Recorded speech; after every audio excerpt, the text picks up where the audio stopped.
Hi friends, welcome back to my channel. ఈరోజు మీకు ఈ సీరియల్లో ఏం జరిగిందో తెలుసుకోవాలి అనుకుంటున్నారా?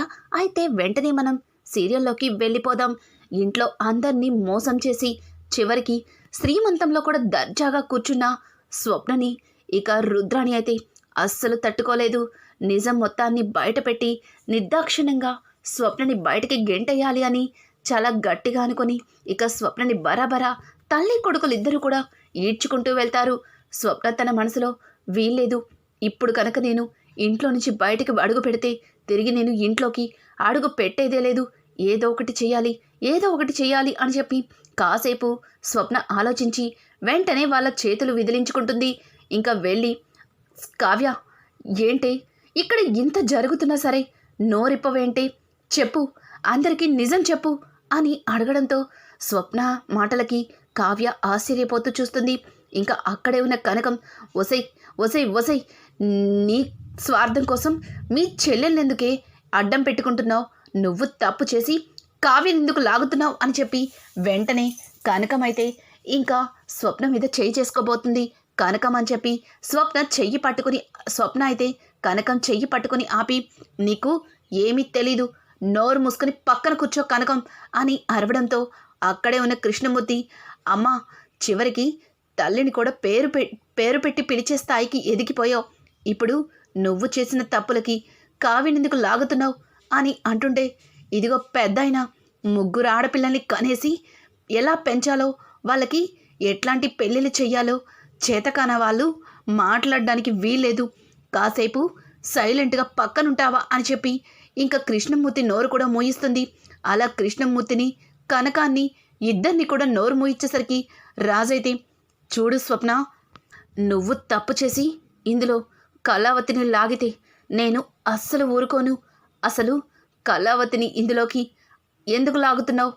కళావతికి ఏ తప్పు తెలియకుండా ఎందుకు తన మీద నిందలు వేస్తున్నావు అని అంటుంటే, లేదు రాజ్, చేసిందంతా కూడా ఈ కావ్య చెప్తేనే నేను రాహుల్కి పెళ్లి చేసుకోవడం కోసం మీ అందరికీ ఈ అబద్ధాన్ని చెప్పాను అని ఇక స్వప్న అయితే చెప్తుంది.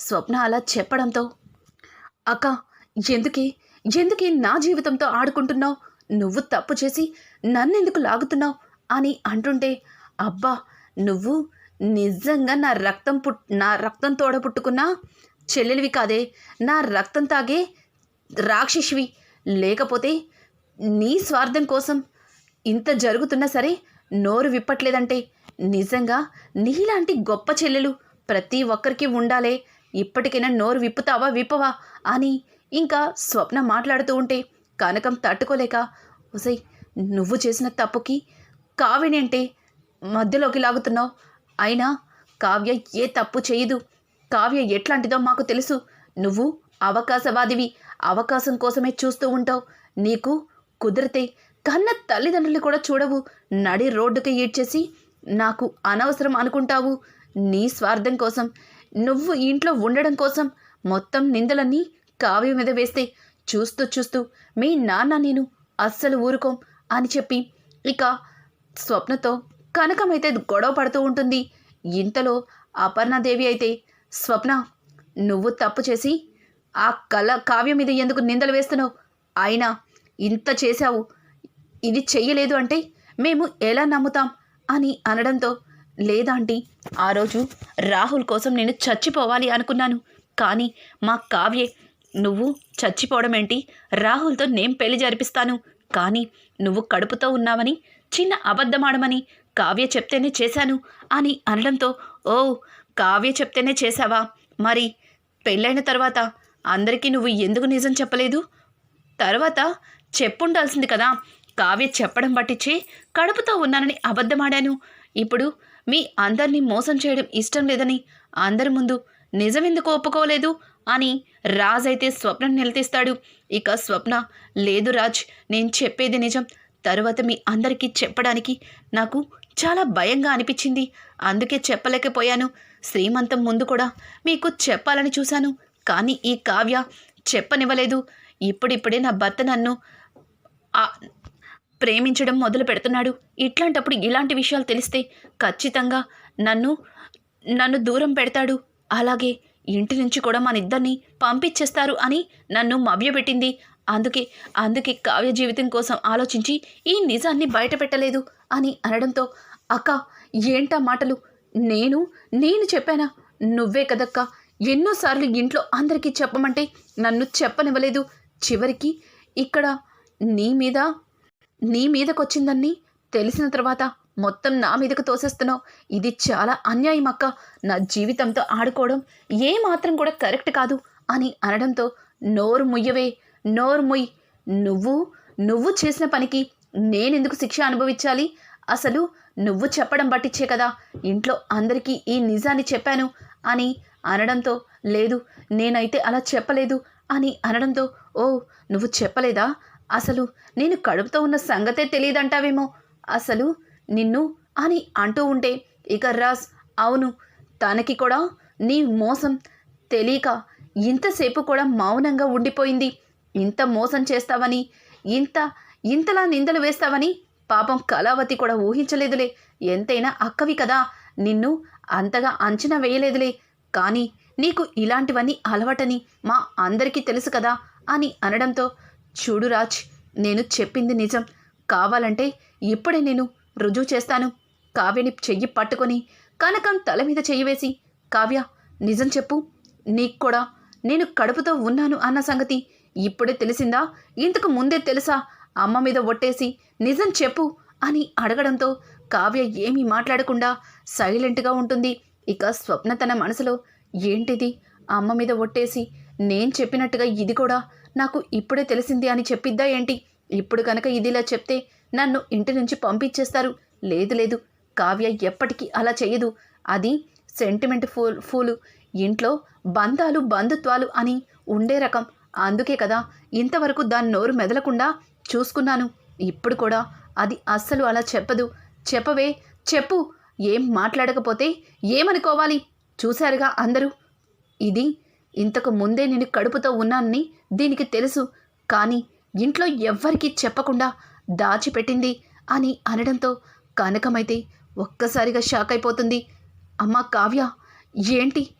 ఏం జరుగుతుంది? చెప్పవే.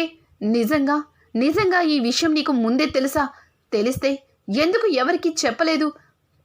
చెప్పు కావ్య చెప్పు.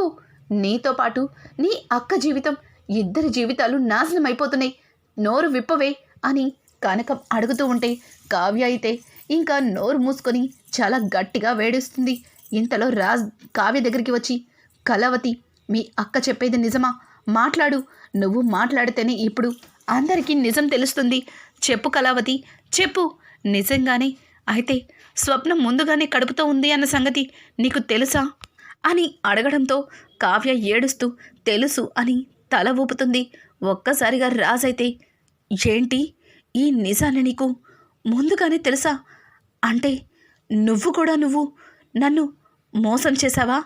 నాతో పాటు ఇంట్లో అందరినీ మోసం చేశావా? ఛీ, నిన్ను ఎంత నమ్మాను కళావతి. ఇంత మోసం చేస్తావని అస్సలు అనుకోలేదు అని చెప్పి రాజ్ ఇక కావ్యని అంటూ ఉంటే వెంటనే కావ్య, ఏవండి అలా కాదండి, ఒక్కసారి నేను చెప్పేది వినండి అని అంటూ ఉంటే ఇంతలో అపర్ణ, ఇంకేం చెప్తావు? చెయ్యవలసిందంతా చేసేసి ఇంట్లో అందరినీ మోసం చేసి ఇంకా చెప్తావా? అసలు నీలాంటి దాంతో ఇక మాటలే అనవసరం. వెళ్ళు, ఇంట్లో నుంచి వెళ్తావా లేదా అని చెప్పి అపర్ణ అయితే చాలా నిర్దాక్షిణ్యంగా కావ్యని మెడ పట్టుకుని బయటకి గెంటే పోతుంది. ఇంతలో సీతారామయ్య, అమ్మ అపర్ణ ఆగు అని అనడంతో, మావయ్య ఇంత చూశారు, ఇంకా ఈ అమ్మాయిని ఇంట్లో ఉండమని ఎలా ఒప్పుకుంటారు అని అనడంతో, అలా కాదమ్మా, ఒకసారి తను చెప్పేది కూడా మనం వినాలి కదా. అమ్మ కావ్య, ఎన్ని రోజులు నువ్వు చాలా ఖచ్చితంగా ఉంటావు, నిజాయితీ పర్రాలువు, ఎవరిని మోసం చేయవు, అలాగే ఒకే మాట మీద ఉంటావు అనుకున్నాము. కానీ నువ్వు కూడా ఇలా చేశావు అంటే అస్సలు తట్టుకోలేకపోతున్నామమ్మా అని అనడంతో, అయ్యో తాతయ్య, మీరు కూడా నన్ను అర్థం చేసుకోలేదా? మీరు అలా మాట్లాడకండి, నేను చెప్పేది కూడా కాస్త వినండి అని చెప్పి ఇక కావ్య అయితే మొదటి నుంచి జరిగిందంతా కూడా ఇంకా ఇంట్లో అందరికీ చెప్తుంది. వెంటనే అక్కడ ఉన్న స్వప్న అయితే, వావ్ సూపర్, ఇలా కదల్లావా, నిజంగా నువ్వు గ్రేటే. అప్పుడేమో నన్ను కడుపుతో ఉన్నానని చెప్పి ఒక ఆడపిల్లనని కూడా ఆలోచించకుండా అందరి మధ్యలో ఒక క్యారెక్టర్ లేని దానిలాగా చేశావు. అందరి మధ్యలో నా పరువు పోయేలా చేశావు. కానీ ప్రేమించిన వాడి కోసం నేను కూడా నోరు విప్పలేదు. కానీ ఇప్పుడు నిన్ను నువ్వు కాపాడుకోవడం కోసం నా మీద నిందలు వేస్తున్నావు. కావ్య, నువ్వు ఇలా చేయటం నాకు అస్సలు నచ్చలేదు. అసలు ఎందుకే నా మీద ఇంత పగబట్టావు అని అడగడంతో వెంటనే కృష్ణమూర్తి అయితే, అమ్మ కావ్య, నాకు నీ మీద నమ్మకం ఉంది. నా కూతురు ఎప్పటికీ కూడా తప్పు చేయదని నేను నిన్ను నమ్ముతున్నాను. చెప్పమ్మా, చెప్పు అని అడగడంతో, నాన్న, ఈ పిచ్చిది తనని తను కాపాడుకోవడం కోసం నింద నా మీద వేస్తుంది. నేనెప్పుడు కూడా అబద్ధం చెప్పను. కనీసం ఇలా మోసం చెయ్యడం కూడా నా జీవితంలో లేదు. కానీ నాతో అందరితోటి అబద్ధం చెప్పించింది. అలాగే అందరినీ మోసం చేసేలా చేసింది. ఎన్నోసార్లు ఇలా ఇంట్లో అందరినీ మోసం చేయకూడదు, నిజం చెప్దాము అని ఎన్నిసార్లు చెప్పినా సరే చచ్చిపోతాను అని బెదిరించింది నాన్న.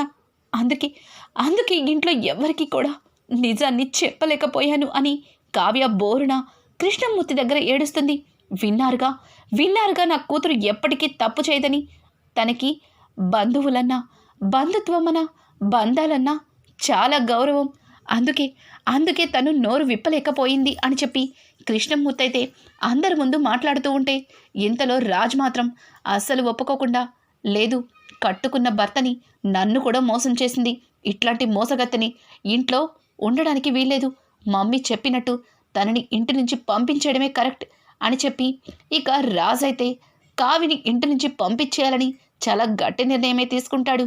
కావ్యని పట్టుకొని నిర్దాక్షిణ్యంగా బయటికి పంపించేస్తూ ఉండగా ఇంతలో అప్పు అయితే కళ్యాణ్ వాళ్ళ నాన్నైన ప్రకాశాన్ని తీసుకొని వస్తుంది. ప్రకాశం కట్లతో కనిపిస్తాడు. అలా చూసిన ప్రకాశంని రాజ్ వెంటనే పరిగెత్తుకుంటూ, బాబాయ్, ఏమైంది? ఈ దెబ్బలేంటి అని అడగడంతో, బావా, అంకుల్కి చిన్న దెబ్బలేలేండి, నేనే హాస్పిటల్కి వెళ్ళి కట్టు వేయించి తీసుకొచ్చాను అని చెప్పి ఇక కావ్యని చూస్తుంది. కావ్య అయితే ఏడుస్తూ కనిపించడంతో, అక్క, ఏమైంది? ఎందుకు ఏడుస్తున్నావు?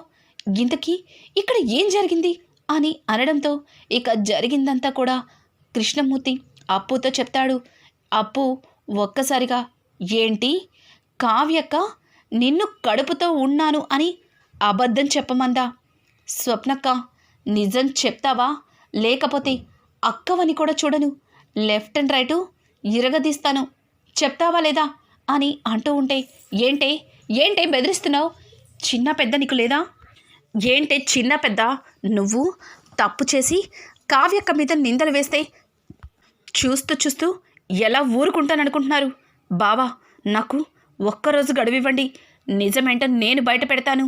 నిజంగానే కావ్యక్కే నువ్వు కడుపుతో ఉండమని చెప్పిందో, లేకపోతే ఈ బల్లి మొహంగాన్ని పెళ్లి చేసుకోవడానికి నువ్వే అబద్ధమాడావో మొత్తం నేను బయటికి లాగుతా అని అనడంతో, ఏంటే ఎక్కువ మాట్లాడుతున్నావు? అసలు చెప్పిందే ఇదైతే నిజాన్ని ఎలా బయట పెడతావు అని అనడంతో, ఎలా బయటపడతానో నువ్వు చూద్దువా బావా, అరగంటలో వస్తాను, నిజమేంటో నేను బయట పెడతాను అని చెప్పి ఇంకా అప్పు అయితే ఎక్కడికో బయటకు వెళ్తూ ఉంటుంది. అలా వెళ్తున్న అప్పుతో కళ్యాణ్, అప్పు, నేను కూడా వస్తాను ఆగు అని చెప్పి ఇక కళ్యాణ్, అప్పు ఇద్దరు కలిసి బయటికి వెళ్తారు. ఎంతసేపటికి కూడా అప్పు రాకపోయేసరికి, ఎందుకు రాజ్, ఇంకా ఎందుకు వీళ్ళని నమ్ముతున్నావు? వీళ్ళు ఇలాగే మాయ చేసి ఇలా బురడీలు కొట్టి కోటీశ్వర్ల పిల్లల్ని వలలో వేసుకుని పెళ్ళిళ్ళు చేసుకుంటారు. చూసావుగా, కడుపుతో ఉందని 5 నెలలు మన కళ్ళు కప్పి మోసం చేసింది. ఇట్లాంటిది అలాగే దీనికి సపోర్టింగ్గా పక్కన నుంచిన ఇదిగో ఇలాంటిది. ఈ ఇద్దరు కూడా ఈ ఇంట్లో ఉండడానికి వీల్లేదు. వెళ్ళండి. వెళ్తారా వెళ్ళరా? అయ్యా కృష్ణమూర్తి గారు, మీ అమ్మాయిలిద్దరిని తీసుకొని మీకు దండం పెడతాను, వెళ్ళండి అని చెప్పి రుద్రాణి అయితే వెళ్ళిపోమ్మని మొహం మీదే గట్టిగా అరుస్తుంది. రుద్రాణి అలా అరవడం ఇంట్లో ఎవ్వరు కూడా రుద్రాణిని ఏమీ అనరు. సీతారామయ్య కొద్దిసేపటికి, రుద్రాణి, నిజమేంటో బయట పెడతానని అప్పు వెళ్ళింది కదా, అరగంట కూడా ఆగలేకపోతున్నావా అని అనడంతో, నాన్న, అప్పు బయటికి వెళ్ళి గంట పైనే అవుతుంది. అరగంట దాటి చాలాసేపు అయింది. ఎలాగో అది సాక్ష్యాలు తీసుకురాలేదు. తరువాత వీళ్ళిద్దరూ వెళ్ళేది అక్కడికే కదా, అది దానికి తెలిసి అక్కడే ఉండిపోయినట్టుంది అని అనడంతో, రుద్రాణి గారు, నేను ఎక్కడా లేను, నిజాన్ని తీసుకుని వచ్చాను, మీ ముందే నిజాన్ని బయట పెడతాను అని చెప్పి ఇంకా ఆకాష్ని అందరి ముందు నుంచో పెడుతుంది. ఒక్కసారిగా ఆకాష్ని చూసి రుద్రాణి అయితే, ఎవడు వీడు, కొత్తగా వీడేంటి మళ్ళీ అని అనడంతో, స్వప్న అయితే గజగజ వణుకుతూ, అప్పు ఏంటి ఏంటి ఆకాష్ని తీసుకొచ్చి అని అనడంతో, ఏంటి ఆకాష్ని తీసుకొచ్చా, ఆ రోజు నువ్వు కడుపుతో ఉన్నావని టెస్ట్ చేసి చెప్పింది వీడే కదా, వీడిని 4 తగిలిస్తే నిజం బయటకు వస్తుందని వీడిని తీసుకొచ్చాను, ఆల్రెడీ తగిలించడం అయిపోయింది, నిజం ఇప్పుడు బయటకు వస్తుంది అని అనడంతో, ఏంటి వాడికి డబ్బులిచ్చి వాడిని బెదిరించి తీసుకొచ్చావా అని అడగడంతో, షటప్ స్వప్న, నన్ను బెదిరించడమేంటి, అసలు తప్పు చేసి ఇలా కావ్య మీద తోసేశావు అని తెలిసిన మరుక్షణమే నేను ఇక్కడికి వచ్చాను. అయినా రాహుల్ని ప్రేమించి పెళ్లి చేసుకుని సంతోషంగా ఉంటావు అనుకున్నాను, కానీ ఇలా సొంత చెల్లెలి జీవితంతో ఆడుకోవడానికి నీకు సిగ్గుగా అనిపించట్లేదా అని అనడంతో, ఆకాష్ అని అరవడంతో, నిజం మాట్లాడుతుంటే ఆకాష్ మీద అరుస్తున్నావు, ఇంకొక మాట మాట్లాడినా పళ్ళు రాలగొడతాను, నోరు మూసుకొని ఉండు అని చెప్పి ఇక అప్పు అయితే స్వప్న నోరు మూయిస్తుంది. ఆకాష్ చెప్పిన నిజంతో ఇంట్లో అందరూ కూడా షాక్ అయిపోతారు. ఆకాష్ నిజం చెప్పినా సరే కావ్య మాత్రం ఇంట్లో ఉండడానికి ఇష్టపడదు. అమ్మా